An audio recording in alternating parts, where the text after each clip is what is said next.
दोस्तों, भारत की फोर्सेस को काफी समय से एक छोटे एयर डिफेंस सिस्टम की जरूरत थी, जिसे हम लोग छोटा S-400 भी कह सकते हैं।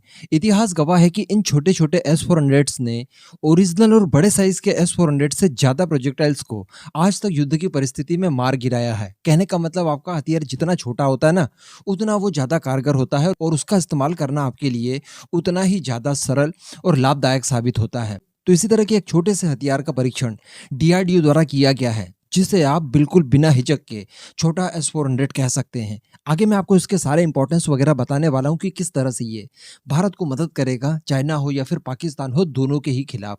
आप बस वीडियो को एकदम एंड तक देखते हुए चैनल को सब्सक्राइब जरूर कर दीजिएगा। दोस्तों, आपको याद होगा, मैंने कुछ समय पहले, कुछ एक महीने हो चुके हैं, रशिया और यूक्रेन के वॉर के बारे में आपको डिटेल में बताया था कि किस तरह से रशियन एयरफोर्स को काफी दिक्कतों का सामना करना पड़ रहा है यूक्रेन की फोर्सेस के द्वारा इस्तेमाल किए जाने वाले छोटे छोटे एयर डिफेंस सिस्टम से, जिन्हें कि हम लोग मैनपोर्ट कहते हैं, जो कि कंधे से भी फायर किए जा सकते हैं। इतने छोटे एयर डिफेंस सिस्टम होते हैं, इनकी रेंज बहुत ही कम होती है।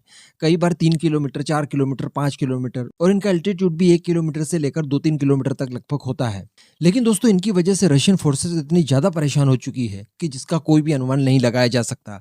दरअसल रशियन फोर्सेस के पास, खासकर उसकी वायुसेना के पास, जो प्रिसीजन गाइडेड बॉम्ब वगैरह है, जिनसे कि पिन पॉइंट एक्यूरेसी के साथ स्ट्राइक की जाती है, वो खत्म हो गए थे। उनकी भारी कमी उन्हें महसूस हो रही थी और प्रतिबंध लगने की वजह से इनकी मैन्युफैक्चरिंग भी वहां पर ठप हो चुकी थी। यानी इनके लिए जो भी जरूरी रॉ मटेरियल है, जो रशिया दूसरे देशों से खरीदता है, वो रशिया तक नहीं पहुंच पा रहे थे सैंक्शंस की वजह से, और रशिया इन्हें मास प्रोडक्शन नहीं कर पा रहा था।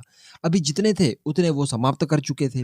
अभी जो प्रिसीजन गाइडेड बॉम्ब वगैरह होते हैं, उनके साथ अच्छी बात ये होती है कि वो मिसाइल की भांति काम करते हैं। उनकी कुछ रेंज वगैरह होती है, तो आपका फाइटर जेट एक सेफ डिस्टेंस पर खड़ा होकर उसके बाद इन बॉम्ब्स को लॉन्च करेगा। ये बॉम्ब अपने टारगेटेड एरिया के पास जाएंगे, अपने लक्ष्य के पास जाएंगे, और वहां पर पिन पॉइंट एक्यूरेसी से अटैक करने की कोशिश करेंगे। यही खासियत होती है प्रिसीजन गाइडेड बॉम्ब वगैरह में। लेकिन चूंकि रशिया के पास ये नहीं बचे, काफी बड़ी मात्रा में इनका इस्तेमाल रशियन फोर्सेस द्वारा पहले ही कर लिया गया, तो मजबूरन रशियन फोर्सेस को बाद में इस्तेमाल करने पड़े नॉन प्रिसीजन गाइडेड बॉम्ब, यानी वो बॉम्ब जिन्हें आप बस ड्रॉप कर दीजिए, वो ग्रेविटी की वजह से जहां गिरना होगा वहां पर गिर जाएंगे। तो ऐसी परिस्थिति में जब आपके पायलट को कोई स्ट्राइक करनी होती है और वो चाहेगा कि स्ट्राइक एक्यूरेसी के साथ ही की जाए, तो इसके लिए मजबूरन उसे अपने फाइटर प्लेन को उस लक्ष्य के एकदम नजदीक, उसके ऊपर लेकर जाना पड़ेगा, और साथ ही काफी लो एल्टीट्यूड से उन बॉम्ब्स को ड्रॉप करना पड़ेगा। ऐसी परिस्थिति में काम आते हैं आपको very short range air defence system. जी हाँ, जैसे ही कोई प्रोजेक्टाइल बहुत ही कम ऊंचाई पर उड़ रहा हो, बहुत ही कम दूरी पर हो, उस समय उसे मार गिराने के लिए सबसे बेस्ट माना जाता है दुनिया भर में short range air defence systems या very short range air defence system, जिन्हें कि आप कंधों से भी रखकर फायर कर सकते हैं। एक सिंगल व्यक्ति उसे फायर कर सकता है। तो इसी तरह की एक मिसाइल डिफेंस सिस्टम DRDO ने भी तैयार किया है, जिसे नाम दिया गया है वसोरॉड्स का, यानी very short range air defence system.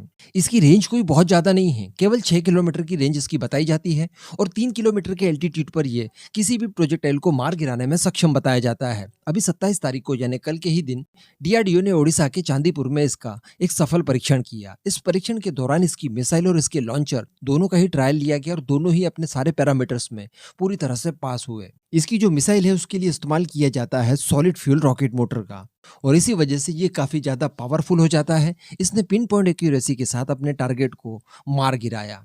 वैसे मैं आपको बता दूं कि भारतीय फोर्सेस के पास इस तरह के एयर डिफेंस सिस्टम पहले से ही मौजूद है, लेकिन इसके लिए हम लोग आश्रित थे रशिया के ऊपर। रशिया का इंग्ला एस आप जानते ही होंगे, मैंने आपको काफी समय पहले एक वीडियो बनाकर ये बताया था कि जल्दी DRDO इंग्ला एस को रिप्लेस कर देगा अपने स्वदेशी एयर डिफेंस सिस्टम से, जो कि इंग्ला एस से ज्यादा ताकतवर होंगे, और सबसे बड़ी बात कि ये इंटीग्रेटेड होंगे हमारे बाकी के बड़े एयर डिफेंस सिस्टम्स के साथ। तो कहने का मतलब, ये और ज्यादा पावरफुल हो जाएंगे, ये बाकी के कंट्रोल रूम वगैरह से भी कम्युनिकेट कर पाएंगे। जो हमारे बड़े एयर डिफेंस सिस्टम्स हैं, जैसे बराक हो गया या फिर S-400 हो गया, इन सभी के साथ ये कम्युनिकेट कर पाएगा, डाटा को एक दूसरे के साथ आदान प्रदान भी कर पाएगा। तो ये बड़ी बात है, और इस तरह का काम करने वाला दुनिया का ये पहला man portable air defence system माना जाता है।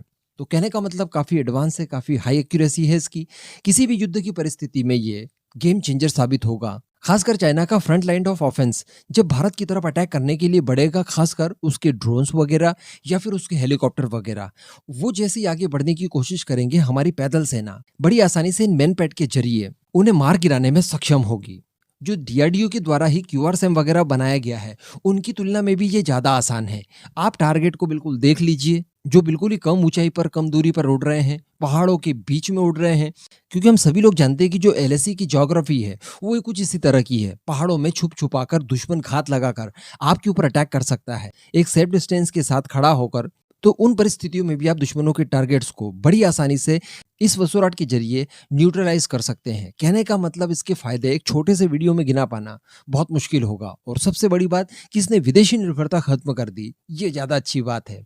तो ख़ैर अब ये देखने वाली बात रहेगी कि कब तक इसका मास प्रोडक्शन होकर कब तक भारतीय फ़ोर्सेज़ इनका इस्तेमाल करती है। लेकिन जो टेस्ट किया गया वो शानदार रहा। आपने वीडियो भी ओरिजिनल वाला देखा जो डीआरडीओ की तरफ से जारी किया गया था। बहुत ही सटीकता से इसने अपने लक्ष्य को मार गिराया। अब इस पूरे मुद्दे पर दोस्तों आपका जो भी मानना हो नीचे कमेंट करके ज़रूर बताइएगा।